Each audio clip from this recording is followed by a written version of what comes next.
कि हवाबाजी करने की उन लोगों को आदत है, हवा में रहते हैं। फर्स्ट फेज के चुनाव में कहीं वो है नहीं।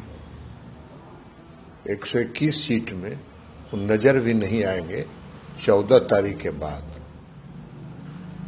और बिहारों में नहीं नजर आएंगे। वो जो अपने आदत के मुताबिक कहीं विदेश में जाके फिर आराम करेंगे, तो इसलिए वो कहीं है नहीं हवा में। अब जिसको कुछ करना ही नहीं है, जिसको ये मालूम है कि जनता उनको कोई मौका देने ही वाली नहीं है, तो जब जनता कोई मौका दे ही नहीं रही है तो कुछ बोलने में क्या दिक्कत है कि जो 20 बरस में नहीं हुआ 20 महीना में कर लेंगे। 15 साल में तो उनके पिताजी और माताजी ढेर काम किए थे। बिहार में सड़क को गड्ढा में तब्दील कर दिए थे। बिहार में पूरा ललटेन में पूरा बिहार को अंधकार में रखते थे उनके पिताजी माताजी के शासनकाल में। कहीं बिजली नाम की कोई चीज नहीं थी। 7 बजे शाम के बाद कोई सड़क पर निकलना नहीं चाहता था, और खास करके घर की बहू बेटी तो और नहीं निकलना चाहती थी। तो 15 साल में तो किए ना, बहुत काम किए ये सब काम किए ना। अपहरण का उद्योग से खुला, ऐसा उद्योग खुला कि मालामाल हो गए पूरा परिवार, संपत्ति बना लिए। नाबालिग थे, 500 करोड़ का दिल्ली में घर ले लिए नाबालिग रहते हुए। ये सब काम तो किए ही, बहुत लोगों को नौकरी दिए, सबका जमीन लिखवा लिए। पिताजी माताजी ने चारा का ग्रहण किया, जानवर को खाने का चीज भी खुद ग्रहण कर गए, पशु का सेवा किए। कलकतरा रोड के जगह पर, रोड तो नहीं है बना, अलकतरा सब पी लिए। तो सब तो काम किए ही है बिहार में, तो यही ना करेंगे और क्या करेंगे।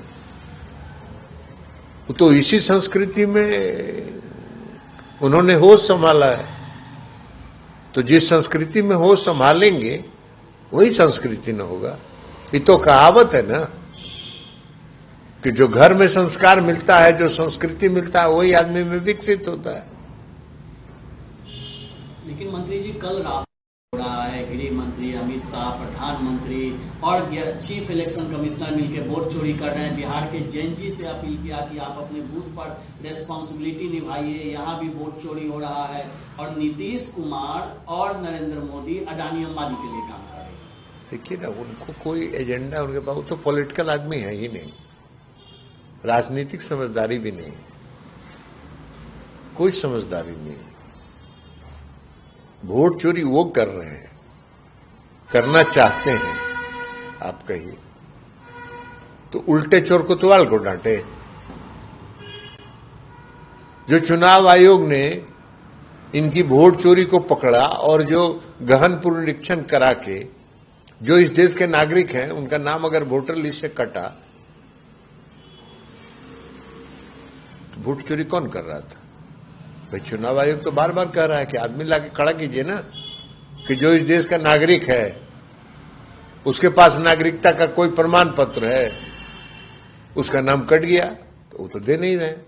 तो उनको भी ये लग रहा है कि चुनाव हार गए, तो जब चुनाव हारेंगे तो चुनाव हारने के बाद कुछ बोलने का अभी से भूमिका बना रहे हैं। ये इस बात का प्रमाण है कि वो चुनाव हार चुके हैं और वो मान चुके हैं कि हम चुनाव हार रहे हैं। चुनाव हारेंगे तो यही सब कहानी गढ़ेंगे। मैंने जब कर्नाटक में जीत जाइए तो बड़ा निष्पक्ष चुनाव हुआ, तेलंगाना में जीत जाइए तो बहुत निष्पक्ष चुनाव हुआ, पश्चिम बंगाल में जीत जाइए तो बहुत निष्पक्ष चुनाव हुआ,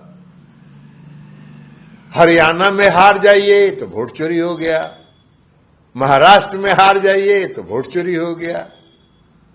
क्या नैरेटिव बनाते हैं यही नैरेटिव पर देश के का उच्च पद ग्रहण करने का सपना देखते हैं।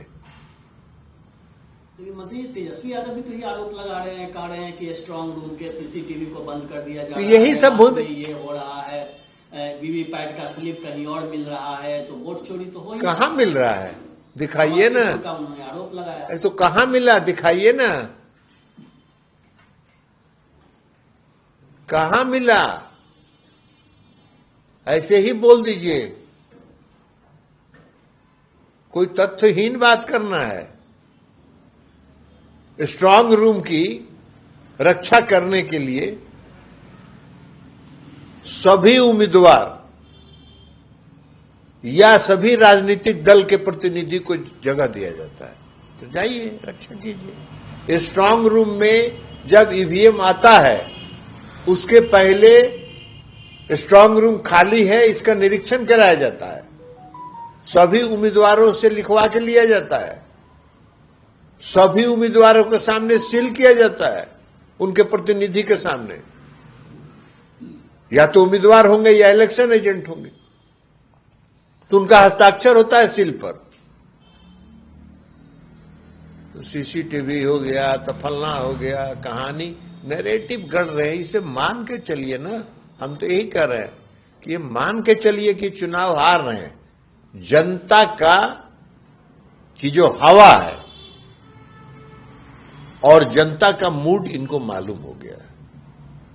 देख नहीं रहे हैं अब चुनाव प्रचार में, जरा चेहरा भी तो इन लोगों का देखिए, हवाई उड़ रही है चेहरे पे, चेहरे पर अब हवाई उड़ रही है। तो इसलिए इन लोग मान के चल रहे हैं कि चुनाव हार गए। अब चुनाव हारने के बाद क्या बोलेंगे उसका नैरेटिव अभी से बना रहे हैं, उसका गढ़ रहे हैं नैरेटिव, पहले से भूमिका बना रहे हैं और कुछ नहीं है।